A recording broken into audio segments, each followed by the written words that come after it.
cheksiz xonalar, reallikdan chiqib ketish. Siz hech sezganmisiz, ba'zan reallikda xato yuz bergandek tuyuladi. Go'yo dunyo o'zining qattiq qatlamini yo'qotgandek. Agar siz tasodifan noto'g'ri joyda yiqilib tushsangiz, siz bizning dunyoyimizdan chiqib ketasiz va cheksiz noma'lum xonalarga tushib qolasiz. Bu yerda na vaqt, na chiqish yo'li bor. Faqatgina 600 million kvadrat kilometrlik bo'sh sarg'ish xonalar. Siz birinchi bosqichdasiz. Bu yerda nam gilam hidi va asabga teguvchi chiroqlarning ovozi sizni aqldan osiradi. Bu yerda hech kim yo'q deyishadi, lekin unda nega sizni kimdir kuzatayotgandek tuyulyapti?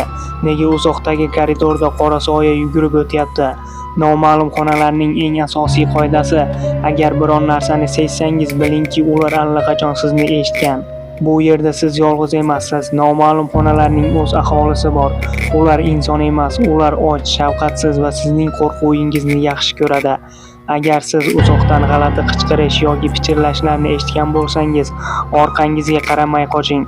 Chunki bu yerdan chiqish yo'lini topish qiyin, lekin o'limni topish juda ham oson. Bu yerdan chiqish uchun siz reallikdan chiqishingiz kerak. Ya'ni yana reallikdagi xatoni topib, devor orqali o'tishingiz kerak bo'ladi. Ammo ehtiyot bo'ling. Ba'zi chiqish yo'llari sizni yanada chuqurroq va dahshatliroq darajaga, qorong'u yerto'lalarga yoki cheksiz ofis koridorlariga olib o'tadi. Ko'pchilik bu yerdan qayta olmaydi.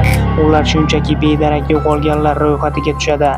Keyingi safar tanish bo'lmagan binoda yolg'iz qolganingizda devorlarga e'tibor bering.